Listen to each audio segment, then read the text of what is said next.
दो पीएचडी के student Florida university USA से अचानक गायब हो जाते हैं। किसी को कुछ नहीं पता कहाँ वो गए, किसी ने कुछ नहीं देखा।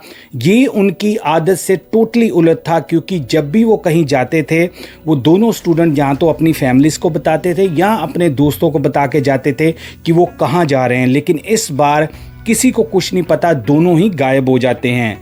उसके ठीक कुछ दिनों के बाद उनमें से एक स्टूडेंट की बॉडी जो है एक ऐसी हालत में एक ब्रिज से मिलती है कि जो इन्वेस्टिगेशन करने वाले होते हैं उनकी आंखें भी फटी की फटी रह जाती हैं। और आज की डेट तक भी जो दूसरा स्टूडेंट है वो अभी भी मिसिंग है। कौन है ये दोनों पीएचडी के स्टूडेंट और क्या किसी ने ऐसा इनके साथ किया जो एक का शव मिला है और दूसरा अभी भी मिसिंग है, हम इस वीडियो में बात करेंगे।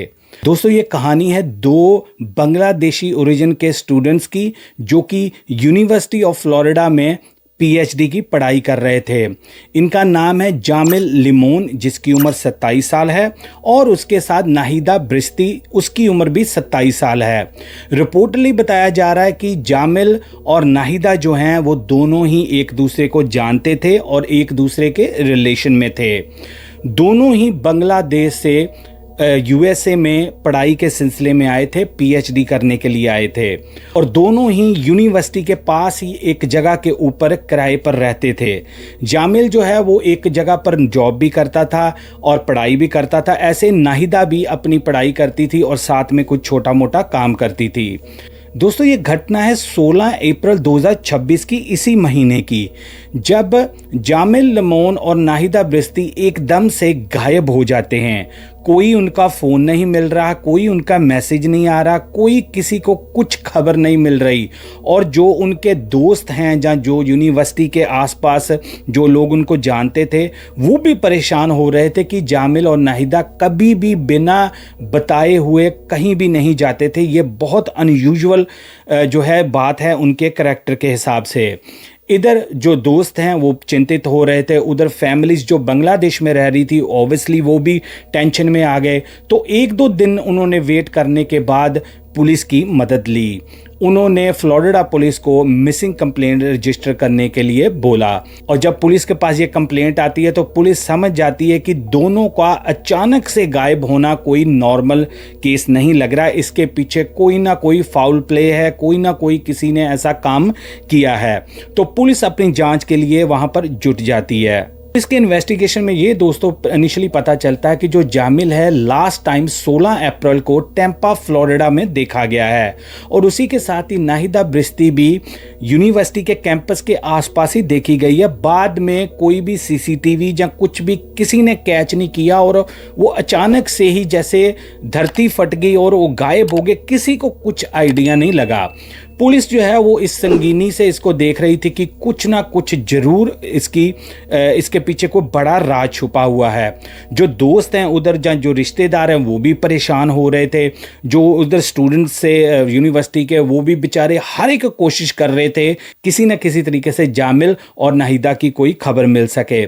दोस्तों, इस घटना के कुछ ही दिनों के बाद फ्लोरिडा पुलिस को टेम्पा से कोई शख्स फ़ोन करता है और बताता है कि यहाँ पर एक ब्रिज है और उसके नीचे एक लवारिस शव पड़ा हुआ है, बॉडी पड़ी हुई है, आप तुरंत आएँ। पुलिस तुरंत एक्शन में आती है और वहाँ पर जाके पूरे एरिया को कॉर्डन ऑफ कर लेती है, और कुछ देर में ही पुलिस से ये जान जाती है कि ये जो बॉडी पड़ी हुई है ये किसी और की नहीं है, ये 27 साला बांग्लादेशी स्टूडेंट जामिल लिमोन की है। जामिल की बॉडी मिलने के बाद अभी भी पुलिस के पास एक बड़ा सवाल था कि नाहिदा ब्रिश्ती कहाँ पर है, क्योंकि उन्हें एक स्टूडेंट की बॉडी तो मिल गई है लेकिन दूसरा अभी भी लापता था। और पुलिस जो है वो अंदर ही अंदर ये खतरे का महसूस कर रही थी कि नाहिदा के साथ भी कुछ ना कुछ बुरा हो सकता है।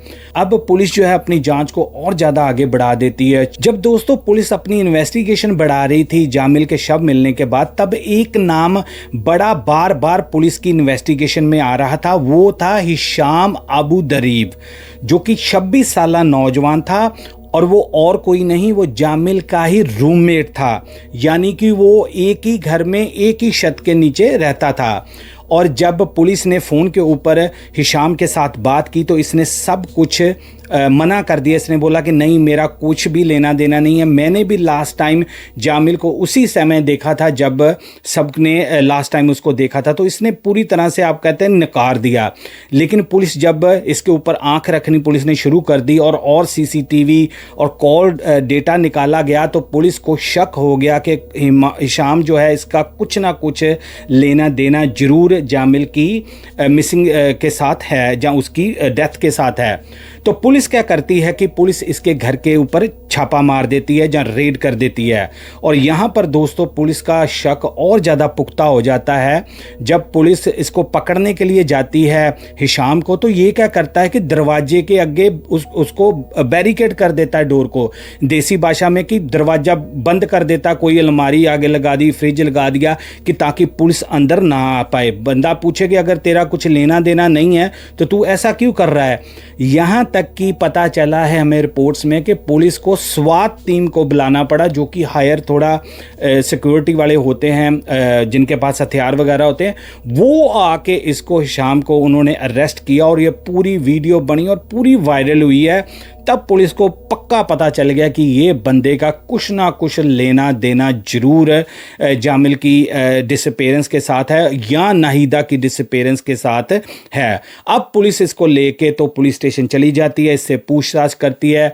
ये बंदा बिल्कुल डिनाई करता रहता कि मेरा कुछ लेना देना नहीं है। यहाँ पर एक और पुलिस को क्रूशल इंफॉर्मेशन मिलती है कि ये जो हिशाम है ये पुराना पापी है, इसके पहले भी केस हो रखे हैं। इसके ऊपर मारपीट का आरोप लगा था अपने भाई और अपनी मां के ऊपर कुछ साल पहले। हालांकि वो केस या चार्जेस ड्रॉप कर दिए गए थे क्योंकि फैमिली मैटर था, लेकिन पुलिस को ये पता चल गया था कि ये बंदा कोई नया नहीं है, इस क्राइम में कुछ ना कुछ इसकी गड़बड़ है। और आपको भी पता है दोस्तों कि जब पुलिस वाले ऐसे केसों में किसी के ऊपर हाथ डालते हैं, गिरफ्तार करते हैं, स्वाट टीम बुलाते हैं, तो कुछ ना कुछ उनके पास जरूर होता है। अब दोस्तों पुलिस जो है वो और तेजी के साथ नाहिदा को ढूंढने में लगी हुई है, क्योंकि नाहिदा अभी भी मिसिंग है। लेकिन जो फैमिली है वो अपने आप को प्रिपेयर कर चुकी है, क्योंकि जब से जामिल की बॉडी मिली है नाहिदा की फैमिली तो पूरी तरह से अपसेट है, पूरी तरह से आप कहते हैं कि टूट चुकी है। इधर पुलिस ने इसके ऊपर काफ़ी चार्जेस लगाए हैं हिशाम के ऊपर, जिसमें डेथ को रिपोर्ट ना करना है, बॉडी को छुपाना है और काफ़ी ज़्यादा टेम्परिंग के काफ़ी ज़्यादा इसके ऊपर चार्जेस लगे हैं। और अभी तक ये पुलिस की हिरासत में है। और आज की डेट तक भी जब मैं वीडियो ये रिकॉर्ड कर रहा हूँ तो नाहिदा स्टिल मिसिंग है। और जो हिशाम है उसकी कोर्ट की डेट है 28 अप्रैल, 28 अप्रैल को अब इसको जज के सामने पेश किया जाएगा पहली हियरिंग के लिए। लेकिन पुलिस इधर पक्का मान रही है कि ये दोनों का केस जो है जामिल का और नाहिदा का ये जुड़ा हुआ है आपस में। ये हिशाम जो है इसका कुछ ना कुछ लेना देना दोनों के साथ ही है। अभी चीज़ें क्लियर होना बाकी हैं। अभी तो पुलिस जो है पूरी कहते हैं ना कि पावर के साथ नाहिदा को ढूंढने में लगी हुई है। और लोग यही दुआ कर रहे हैं, लोग यही विश कर रहे हैं उसके दोस्त और फैमिली वाले के कम से कम नाहिदा जो है वो कहीं ऐसे ना हुआ हो जो कि जामिल के साथ हुआ है। तो पूरा परिवार, पूरा एरिया जो है इस समय शॉक्ड में है, कम्युनिटी शॉक्ड में है। दोस्तों यहाँ पर एक चीज़ मैं आपको मेंशन करना चाहता हूँ कि कभी आप देखो कई बार आपके रूममेट के साथ कुछ ऐसा मनमुटाव होता है या कुछ ऐसा होता है, क्योंकि रिपोर्ट्स में बताया गया कि इसका जामिल के साथ कुछ ऐसा ऑल्टरकेशन पहले भी हो रखा था, लेकिन जामिल ने वो रूम नहीं छोड़ा। तो मैं दोस्तों यहाँ से आपसे एक बात करना चाहता हूँ कि कभी भी कहीं ऐसा बाहर की कंट्रियों में आप स्टूडेंट हो तो कोई ऐसा होता है तो प्लीज़ आप वहाँ से मूव हो जाएं। किसी के ऊपर एतबार ना करें, किसी के ऊपर ट्रस्ट ना करें। हो सकता है कि वो बंदे ने दिल में कुछ रखा हो, किसी का कुछ गारंटी नहीं है। देखो अब रूममेट ने ही ये सारा कुछ किया, क्योंकि पुलिस ये मान रही इसका कुछ ना कुछ हाथ जरूर है। दोस्तों यहाँ पर मैं आपसे अपील करूँगा कि आप कमेंट्स में ज़रूर बताना कि ये सारा कुछ किया जरा क्या हिशाम का ही है, क्या जो नाहिदा है वो मिसिंग कभी मिल पाएगी, क्या ये सारी डिटेल बताएगा पुलिस को कि क्या इसने सब कुछ किया था। मैं आपके वेट करूंगा राय की। आपको पता है कि आपके कमेंट्स पढ़ के मैं आपको रिप्लाई करता हूं। अब मुझे दें इजाज़त, जो भी इस केस में अपडेट होगी मैं आपके साथ शेयर करूंगा। मैं मिलूंगा एक और नई क्राइम स्टोरी में, तब तक लिया दोस्तों, जय हिंद।